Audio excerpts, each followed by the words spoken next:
तीनवटा बैठकको निर्णयहरू तपाईँको बिचमा राख्न चाहदैछु। सबभन्दा पहिले म 2080 फागुन 6 गते हिजो बसेको मन्त्री परिषदका बैठकका निर्णयहरू तपाईँको बिचमा राख्न चाहन्छु। अर्थ मन्त्रालयको प्रस्तावमा राष्ट्रिय प्राकृतिक स्रोत तथा वित्त आयोगबाट सिफारिस भए बमोजिम नेपाल सरकार प्रदेश र स्थानीय तहबिच रोयल्टी बाँडफाँडका आधार विधि र वित्तीय हिस्सा सहितका अनुसूचीहरू स्वीकृत गर्ने र सम्बन्धित प्रदेश तथा स्थानीय तहमा रकम हस्तान्तरण गर्ने भन्ने निर्णय भएको छ। त्यसै गरेर उद्योग वाणिज्य तथा आपूर्ति मन्त्रालयको प्रस्तावमा नेपाल आयल निगमको रिक्त कार्यकारी निर्देशक पदमा डाक्टर चण्डिका प्रसाद भट्टलाई नियुक्त गर्ने भन्ने निर्णय भएको छ। ऊर्जा जलस्रोत तथा सिँचाइ मन्त्रालयको प्रस्तावमा तामाकोशी 5औं जलविद्युत आयोजनाको 220 केबी प्रसारण लाइन आयोजनाको लागि टावर निर्माण गर्न दोलखा जिल्ला बिगु गाउँपालिका वार्ड नम्बर 4 मा रहेको करिब 0.29 हेक्टर निजी जग्गा प्राप्ति गर्न स्वीकृति दिने भन्ने पनि निर्णय भएको छ। ऊर्जा मन्त्रालयकै प्रस्तावमा डेडिकेटेड फिडर तथा ट्रङ्क लाइनबाट विद्युत उपभोग गर्ने ग्राहकहरूको विद्युत महसुल सम्बन्धी विवाद निरूपण गर्न नेपाल सरकार समक्ष प्रतिवेदन पेश गर्न गठित जाँचबुझ आयोगको म्याद थप 30 दिन थप गर्ने भन्ने पनि निर्णय भएको छ। र खानेपानी मन्त्रालयको प्रस्तावमा नेपाल सरकार र एसियाली विकास ब्याङ्क बीच भएको ऋण सम्झौता बमोजिम खानेपानी मन्त्रालय अन्तर्गत शहरी खानेपानी सरसफाई क्षेत्रगत आयोजनाले खरिद गरेका 4वटा सवारी साधनहरू खानेपानी तथा सरसफाई उपभोक्ता संस्था समितिहरूलाई हस्तान्तरण गर्न स्वीकृति दिने भन्ने पनि निर्णय भएको छ। गृह मन्त्रालयको प्रस्तावमा सशस्त्र द्वन्द्वमा घाइते भई अपाङ्गता भएका व्यक्तिहरूको अपाङ्गता प्रतिशत निर्धारण तथा पुनरावलोकन कार्यविधि 2074 को अध्ययन गरी 2 महिनाभित्र परिमार्जित मस्यौदा पेश गर्न गृह मन्त्रालयको सचिवको संयोजकत्वमा सरकारवाला प्रतिनिधि समेत रहेको समिति गठन गर्ने भन्ने निर्णय भएको छ। र परराष्ट्र मन्त्रालयको प्रस्तावमा नेपाल र श्रीलङ्का बीच अफिसियल राजधानी वाहकहरूलाई भिसा आवश्यक नपर्ने विषयको सम्झौता स्वीकृत गर्ने र हस्ताक्षर गर्न अख्तियारी दिने भन्ने पनि निर्णय भएको छ। परराष्ट्र मन्त्रालयकै अर्को प्रस्ताव छ the institute of foreign affairs Nepal and the foreign service academy of the ministry of foreign affairs government of Bangladesh to establish institutional relationship बीचको समझदारी पत्र स्वीकृत गर्ने र उक्त समझदारी पत्रमा हस्ताक्षर गर्न परराष्ट्र मन्त्रालयलाई अख्तियारी प्रदान गर्ने भन्ने पनि निर्णय भएको छ। र परराष्ट्रकै अर्को प्रस्ताव छ श्रीलङ्कामा कैदीबन्दी जीवन बिताइरहेका नेपाली नागरिकहरू श्री चेतबहादुर थापा, श्री सुखबहादुर तामाङ र श्री टेकबहादुर तामाङको सजाय मानवीय आधारमा आम माफीका लागि अनुरोध गर्दै सम्माननीय राष्ट्रपतिज्यूबाट श्रीलङ्काका महामहिम राष्ट्रपतिज्यूलाई अनुरोध गरी पत्र पठाउनका लागि सम्माननीय राष्ट्रपतिज्यू समक्ष सिफारिस गर्ने भन्ने पनि निर्णय भएको छ।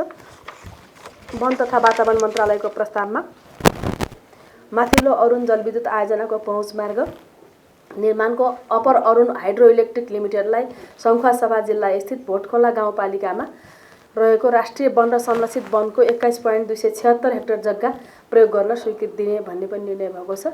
वन मन्त्रालयकै अर्को प्रस्ताव छ त्यसमा माथिल्लो राहुघाट मङ्गले 220 केबी प्रसारण लाइन आयोजनाको टावर र राइट अफ वेको विकास निर्माणको लागि म्याग्दी जिल्लाको रघुगङ्गा गाउँपालिकामा रहेको राष्ट्रिय वन क्षेत्रको 5.095 हेक्टर जग्गा प्रयोग गर्न स्वीकृति दिने भन्ने निर्णय भएको छ। यस्तै प्रकारको निर्णय वन तथा वातावरण मन्त्रालयको अरू 2टा निर्णय पनि छन्। डाँडाखेत राहुघाट 132 केबी विद्युत प्रसारण लाइन आयोजना निर्माणको लागि म्याग्दी जिल्लाको रघुगङ्गा गाउँपालिका, बेनी नगरपालिका, मङ्गला गाउँपालिका, मालिका गाउँपालिका र धौलागिरी गाउँपालिकामा रहेको राष्ट्रिय वन क्षेत्रको कुल जम्मा 25.626 हेक्टर जग्गा प्रयोग गर्न स्वीकृति दिने, सुपर काबेली खोला, सुपर काबेली खोला, क्यास्केड र काबेली 3 जलविद्युत आयोजनाको 132 केबी विद्युत प्रसारण लाइन आयोजना निर्माणको लागि ताप्लेजुङ जिल्ला अन्तर्गत रहेको श्रीजङ्गा गाउँपालिका, सिद्धिङवा गाउँपालिका र पाथिभरा याङपरक गाउँपालिकाका साथै पाँचथर जिल्लाको हिलियाङ गाउँपालिकामा रहेको राष्ट्रिय वन क्षेत्रको कुल जम्मा 14.313 हेक्टर जग्गा प्रयोग गर्न स्वीकृति दिने भन्ने निर्णय भएको छ। यस्तै प्रकारको निर्णय सुपर आँखु खोला जलविद्युत आयोजनाको भौतिक पूर्वाधारहरू निर्माण गर्न धादिङ जिल्लाको रुबी भ्याली गाउँपालिकामा राष्ट्रिय वन क्षेत्रको कुल जम्मा 3.41 हेक्टर जग्गा प्रयोग गर्न स्वीकृति दिने भन्ने निर्णय भएको छ। र वन मन्त्रालयको यसै प्रकारको अर्को प्रस्ताव पनि छ सोना खोला जलविद्युत आयोजना निर्माणको लागि ताप्लेजुङ जिल्लाको मिकुवा खोला गाउँपालिकामा रहेको राष्ट्रिय वनको 3.67 हेक्टर जग्गा प्रयोग गर्न स्वीकृति दिने भन्ने निर्णय भएको छ। र सङ्घीय मानव तथा सामान्य प्रशासन मन्त्रालयको प्रस्तावमा नेपाल आर्थिक योजना तथा तथ्याङ्क समूह राजपत्राङ्कित द्वितीय श्रेणीका अधिकृतलाई सम्बन्धित सेवा समूहको सहसचिव पदमा बढुवा नियुक्ति गर्ने भन्ने पनि निर्णय भएको छ।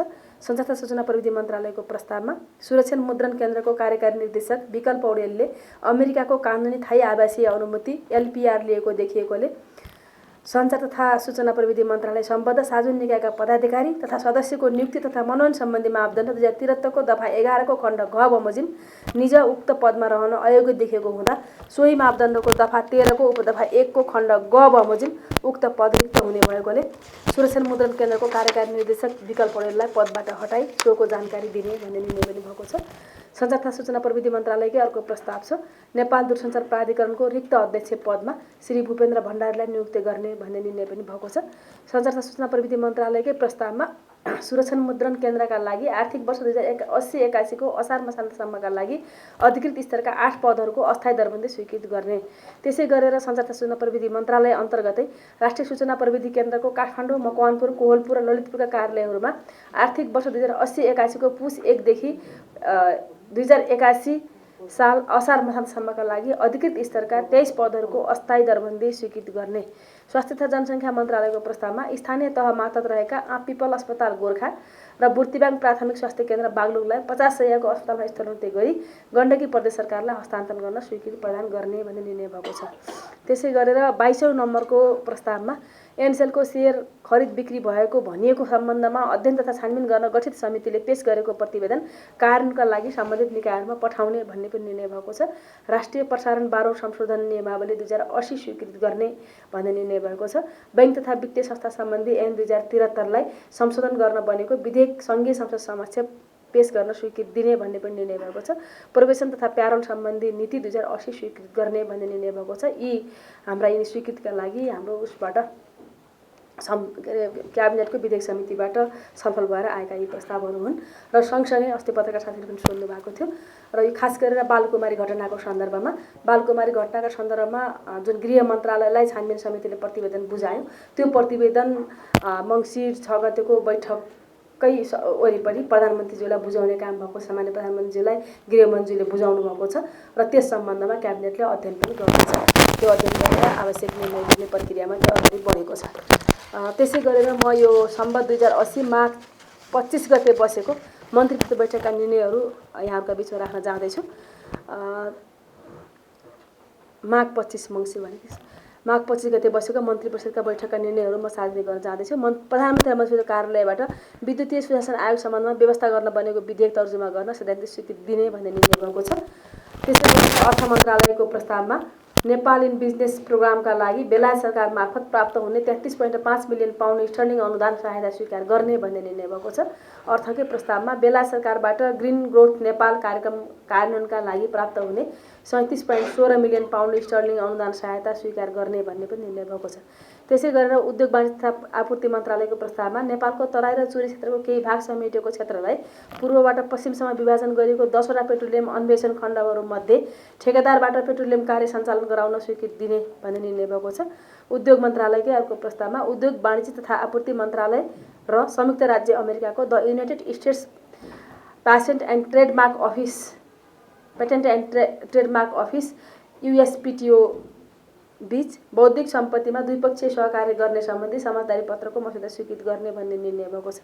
उद्योग वाणिज्य तथा आपूर्ति मन्त्रालयकै प्रस्तावमा नेपाल र अस्ट्रेलिया बीच हुने trade and investment framework arrangement TIFA को मस्यौदा स्वीकृत गर्ने भन्ने निर्णय पनि भएको छ।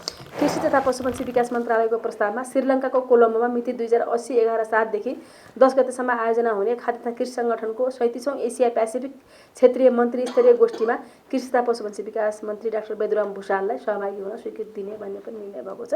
र यस्तै कृषि मन्त्रालयकै अर्को प्रस्ताव छ। कालीमाटी फलफुल तथा तरकारी बजार विकास समितिको कर्मचारी सेवा शर्त नियमावली 2080 स्वीकृत गर्ने भन्ने निर्णय भएको छ। गृह मन्त्रालयको प्रस्तावमा निर्वाचन आयोग नेपालका माननीय निर्वाचन आयुक्त डाक्टर जानकी कुमारी तुलाधरको इन्डोनेसिया भ्रमण स्वीकृति गर्ने भन्ने निर्णय भएको छ। गृह मन्त्रालयकै अर्को प्रस्तावमा अध्यागमन सम्बन्धमा व्यवस्था गर्न बनेको विधेयक सङ्घीय संसदबाट फिर्ता लिन स्वीकृति दिने भन्ने निर्णय पनि भएको छ। कोशी गृहकै अर्को छ। कोशी टप्पु वन्यजन्तु आरक्षको जग्गा सट्टा भर्नाको सम्बन्धमा सर्वोच्च अदालतको आदेश कार्यान्वयन गर्ने सम्बन्धमा 6 महिनाभित्र कार्य सम्पन्न गर्नको लागि पूर्व सचिव मधुसूदन अधिकारीको संयोजकत्वमा उच्च स्तरीय समिति गठन गर्ने भन्ने निर्णय भएको छ। त्यसै गरेर गृहकै अर्को प्रस्ताव छ। नेपाल सरकार मन्त्री परिषद उजुर 79/10/29 को निर्णय बमोजिम सम्मत 80 साल फागुन 1 गते मङ्गलबारका लागि निर्धारण गरिएको जनयुद्ध दिवसको बिदा कायम नरहने भन्ने निर्णय भएको छ। यो अदालतले नै यो विषयमा निर्णय गरेको हुनाले क्याबिनेटले यसलाई निर्णय गरेको हो।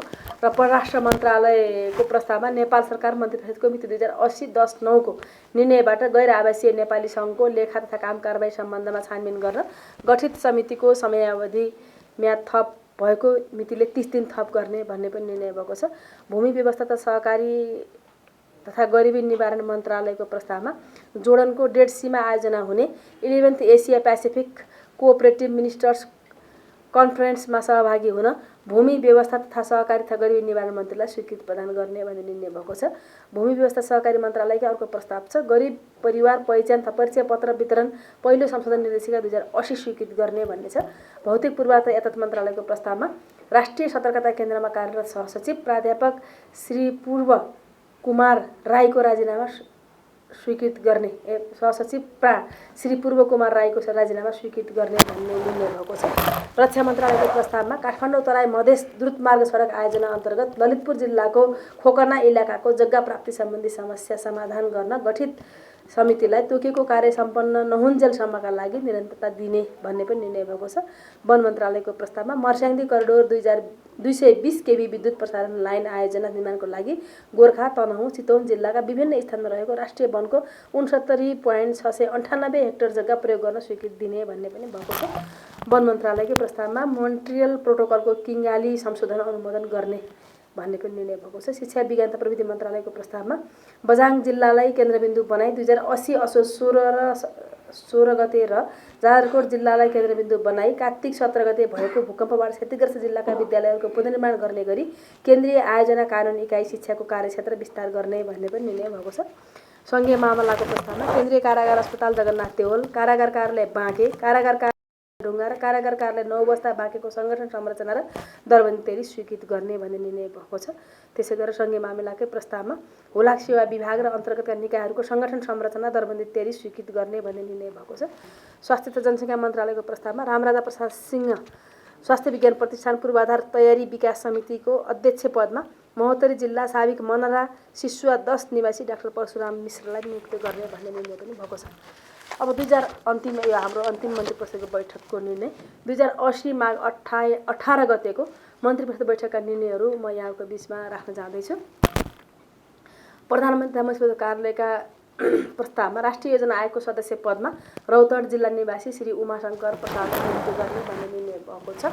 यो पहिले पनि सार्वजनिक भइ नै सकेको थियो। प्रधानमन्त्री मन्त्री कार्यालयकै अर्को प्रस्तावमा बहुक्षेत्रीय पोषण योजना तेस्रो 2080-81, 87-88 स्वीकृत गर्ने भन्ने निर्णय भएको छ। र प्रधानमन्त्री तथा मन्त्री परिषदकै कार्यालयको प्रस्तावमा विद्युतीय खरिद प्रणाली सञ्चालन पहिलो संशोधन निर्देशिका 2080 स्वीकृत गर्ने भन्ने निर्णय भएको छ। र प्रधानमन्त्री कार्यालयकै प्रस्तावमा फौजदारी न्याय प्रशासन अध्ययन तथा सुझाव कार्यदल गठन सम्बन्धी अवधारणा स्वीकृत गर्ने भन्ने निर्णय भएको छ।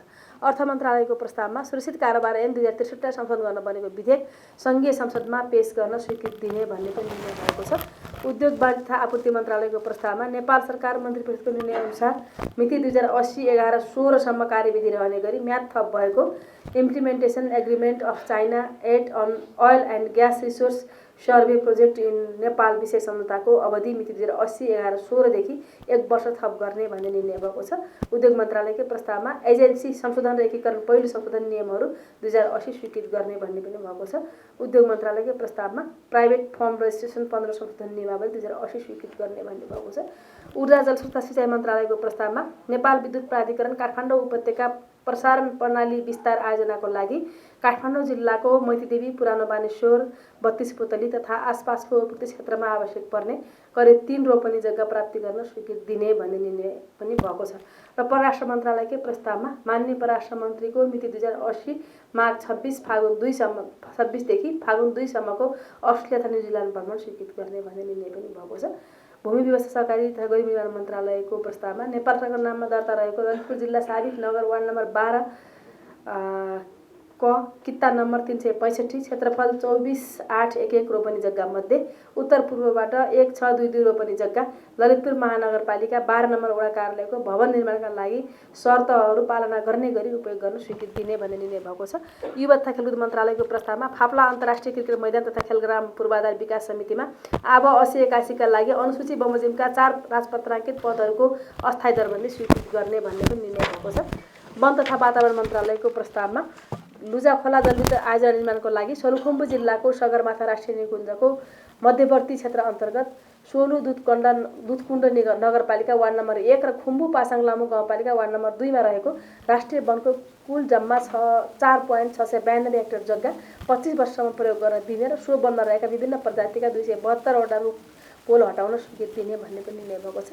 वन मन्त्रालयकै प्रस्तावमा छुजुङ खोला जलविद्युत आयोजना निर्माणको लागि शङ्खसभा जिल्लाको भोटखोला गाउँपालिका वार्ड नम्बर 2 मा रहेको राष्ट्रिय वनको 20 हेक्टर जग्गा 25 वर्षसम्म प्रयोग गर्न दिने र सो वन क्षेत्रमा रहेका विभिन्न प्रजातिका 952 वटा रुख पोल हटाउन स्वीकृति दिने भन्ने निर्णय भएको छ।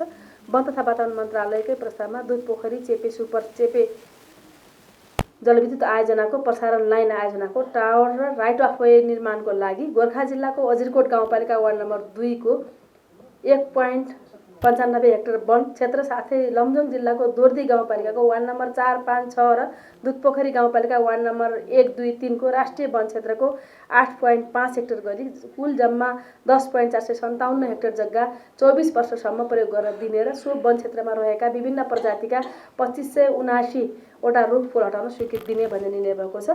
वन मन्त्रालयकै प्रस्तावमा सडक पूर्वाधार विकास कार्यालय तानसेन पाल्पालाई शर्तहरू पालना गर्ने गरी पाल्पा जिल्लाको रैनादेवी छहरा गाउँपालिकाको वार्ड नम्बर 7 र रूपन्देही जिल्लाको सैनामैना नगरपालिकाको वार्ड नम्बर 10 अन्तर्गत रहेको सालजण्डी सुँगुरी ढुङ्गा सडक स्तरोन्नतिको लागि राष्ट्रिय वनको 5.7 हेक्टर जग्गा प्रयोग गर्न दिने र सो जग्गामा रहेका विभिन्न प्रजातिका 541 रुख हटाउन स्वीकृति दिने भन्ने पनि निर्णय भएको छ। शिक्षा विज्ञान तथा प्रविधि मन्त्रालयको प्रस्तावमा वर्ल्ड फेडरेसन फर मेडिकल एजुकेसनको संस्था प्राप्तिको प्रक्रिया अघि बढाउन चिकित्सा शिक्षा आयोगलाई स्वीकृति दिने भन्ने निर्णय भएको छ। संस्कृति पर्यटन तथा नागरिक उड्डयन मन्त्रालयको प्रस्तावमा मिति 2080 माघ 23 का दिन कोरियाको ह्याङयाङ युनिभर्सिटी सियोलमा आयोजना हुने स्पोर्ट्स ग्लोबल टुरिज्म कन्भेन्सन 2024 मा संस्कृति पर्यटन तथा नागरिक उड्डयन राज्य मन्त्री मान्य सुशीला श्रीपाली ठकुरीलाई सहभागी हुन स्वीकृति दिने भन्ने पनि निर्णय भएको छ। संस्कृति पर्यटन तथा नागरिक उड्डयन मन्त्रालयको प्रस्तावमा नेपाल वायु सेवा निगमको रिक्त उपाध्यक्ष पदमा सञ्चालक सदस्य श्री विक्रम राईलाई नियुक्ति गर्ने भन्ने निर्णय पनि भएको छ। त्यसैगरी संस्कृति मन्त्रालयका अर्को प्रस्तावमा नेपालका राष्ट्रिय विमानस्थल अन्तर्राष्ट्रिय विमानस्थलहरू सार्वजनिक निजी साझेदारीमा सञ्चालन र निर्माण सम्बन्धमा सुझाव पेश गर्न पूर्व सचिव शङ्खप्रसाद अधिकारीको संयोजकत्वमा अध्ययन कार्य समिति गठन गर्ने भन्ने निर्णय भएको छ। संस्कृति मन्त्रालयकै अर्को प्रस्ताव छ नेपाल वायु सेवा निगमको संरचनागत तथा व्यवस्थापकीय सुधार गर्ने सम्बन्धमा नेपाल सरकारलाई सुझावसहितको प्रतिवेदन पेश गर्न योजना आयोगका पूर्व उपाध्यक्ष श्री दिपेन्द्र बहादुर छेत्रीको संयोजकत्वमा अध्ययन कार्य समिति गठन गर्ने। संस्कृति पर्यटन तथा नागरिक उड्डयन मन्त्रालयको प्रस्तावमा भरतपुर विमानस्थल विस्तारको प्रक्रिया अगाडि बढाउने। स्वास्थ्य जनसङ्ख्या मन्त्रालयकै प्रस्तावमा नरदेवी आयुर्वेद चिकित्सालय विकास समितिको सदस्य पदमा सिन्धुपाल्चोक निवासी श्री लेखनाथ लामा र काठमाडौँ निवासी डाक्टर सहारा श्रेष्ठलाई मनोनयन गर्ने भन्ने निर्णय भएको छ। 3वटा बैठकको निर्णय मैले यहाँको बिचमा राखेँ। पत्रकारहरू जान पाउनु भएन रे भन्ने कुरा चाहिँ हामीले पनि बाहिर आएर सुन्यौँ। अब यो सबै त्यहाँको सुरक्षा व्यवस्था सबै कुरा गृह मन्त्रालयले मिलाएको हुन्छ, पासहरू पनि मिलाएको थियो होला। त्यो विषयमा प्राविधिक रूपमा के भएको हो भन्ने विषयमा हामीले पनि यहाँ अपडेट हामी छैनौँ कि थाहा छ कि हाम्रो अहिले डिजी साहबले त्यसको उत्तर दिनुहुनेछ के भएर किनभने सूचना विभागलाई अलिकति जानकारी पनि हुनुपर्छ यो विषयमा हाम्रो सूचना विभागकै डिजीले यसमा जवाफ दिनुहुनेछ। र अर्को यो जुन यो सहकारीको विषय र अहिले हाम्रो दुर्गा प्रसादको विषयमा जे प्रश्न उठाउनु भयो सहकारीको विषयमा कार्यदलै बनाएर सरकारले यो सहकारीमा हुने व्यतिथिहरूको विषयमा सम्पूर्ण रूपमा छानबिन गरिरहेकै छ। त्यो छानबिन गरिरहने प्रक्रियामा अब को व्यक्तिप्रति केन्द्रित हुने भन्दा पनि यो समस्याप्रति केन्द्रित हुनुपर्छ भन्ने लाग्छ। त्यसकारणले गर्दाखेरिमा यो समस्याहरूलाई कसरी समाधान गर्ने भन्ने कुरामा सरकार एकदमै गम्भीर छ र अब आधार प्रमाण सबै कुराले अब पुष्टि हुँदै जाने क्रममा त सुशासनको पक्षमा नारा लगाइरहेको सरकारले विगतका जे अभ्यास भएका छन् त्यो अभ्यासका कारणले अब जो जहाँसुकै जुनसुकै परिस्थिति भएको भए पनि त्यो आकर्षण कुरा भइहाल्यो। तर अहिले कुनै पनि व्यक्तिलाई इङ्गित गरेर हामीले त्यसको छानबिन बढाउने अगाडि गर्ने जाने भन्ने कुरा हुँदैन। त्यहाँभित्रका समस्याहरू आएका गुनासाहरूलाई सम्बोधन गर्ने क्रममा त्यसलाई अगाडि बढाउन सम्बन्धित सरकारलाई निकायले भन्ने नै मलाई लाग्छ। त्यही अर्थमा बुझिदिनु हुन अनुरोध गर्न चाहन्छु। अब यो अरू बाँकी व्यक्तिका विषयमा त कोही कसैसँग किन डराउनु पर्यो, सरकार डराउने भन्ने कुरा पनि भएन। उठेका सडकमा उठेका जायज कुराहरू छन् भने पनि सरकारले सुनिराखेकै छ, सुन्छ र सम्बोधन गर्छ। तर यदि सरकार के अरे एउटा आग्रहपूर्ण तरिकाले सडकमा उठिरहेका छन् भने त्यसलाई फेरि एउटा सम्झाएर बुझाएर नबुझेर हो भने सम्झाउने बुझाउने कुरा हुन्छ। अनि बुझी गरेको हो भने त्यो हाम्रो कानुनले, हाम्रो नियमले, हाम्रो संविधानले के भन्छ त्यो विषयमा त्यही अनुसार सरकार अगाडि बढ्ने कुरा हुन्छ। त्यसकारण यो विषयलाई अन्यथा नमान्नु होला। त्यसलाई हामीले कुनै व्यक्ति विशेषलाई भन्दा पनि हामीले चाहिँ यसलाई चाहिँ यो हाम्रो आफ्नो अहिले परम्परा, हाम्रो आफ्नो नियम, आफ्नो कानुन, आफ्नो संविधान अनुकूलै चल्ने कुराहरू हुन्छ र अनावश्यक कुरा, अराजकता सिर्जना गर्ने कामहरू भइराखेकै छन्। हामीले देखेकै छौँ, सडकमादेखि लिएर जतासुकै पनि भएका छन् र त्यसलाई हामीले सबैले यो नेगेटिभ न्यारेटिभ समाजमा स्थापित हुने कुरा राम्रो कुरा होइन, यसलाई पोजिटिभिटीमा बदल्नुपर्छ भन्ने लाग्छ र यसमा यो विषयमा मैले यति नै भने। र अर्को बाँकी जुन पञ्चायत सिंहको विषयमा कुरा उठाउनु भयो, मैले सुनेअनुसार बुझेअनुसार पञ्चायत सिंहले नै यो विषय स्पष्ट पारिसक्नु भएको छ, मैले कानुनलाई सहयोग गर्छु भनेर भन्नुभएको छ। र अर्को कुरा के हो भन्दाखेरि उहाँलाई जे आरोप लागेको छ त्यो आरोपमा मैले अब त्यो म त्यति बेला त्यहाँ थिँदा पनि थिइनँ भनेर उहाँले बाहिर इन्टरभ्यू पनि दिइराख्नु भएको छ। त्यसकारण सम्बन्धित सरकारवाला निकाय ले अब यो विषयमा अब छानबिन गर्दै पनि होला र फेरि उहाँले स्वयं म उपस्थित भएर मैले यसलाई कानुनलाई मैले सहयोग गर्छु, जान्छु, तर म निर्दोष छु भनिराखेका अवस्थामा कानुनी प्रक्रिया, कानुनको अनुसन्धानको प्रक्रिया अगाडि बढिरहेकै होला भन्ने म ठान्दछु। त्यसकारणले गर्दा यो विषयमा थप भन्नुपर्ने केही देखेको छैन। यदि अनुसन्धान र कानुनबाट पुष्टि भयो भने जोसुकै भए पनि, जेसुकै भए पनि कोही पनि व्यक्ति बचाउने भन्ने कुरा सरकारको त्यो विषय नै छैन। जोसुकै भए पनि सरकारले त्यसमा कन्जुसाइ के अरे त्यसमा एउटा अर्को खालको तरिकाले सरकारले सोच्दैन। त्यसकारणले गर्दा जोसुकै हुन्, ठुला मान्छे, साना मान्छे, जो पनि गर्ने कुरा हुन्छ। तर जहाँसम्म पञ्चायत सिंहको विषयको कुरा छ, यो कुरा स्वयं उहाँले नै स्पष्ट पारिसक्नु भएको हुनाले र फेरि एउटा अनुसन्धानको प्रक्रियामा पनि गइरहेको विषय भएको हुनाले यो विषयमा थप विषयहरू नबोल्दा नै उपयुक्त हुन्छ जस्तो लाग्छ मलाई। धन्यवाद।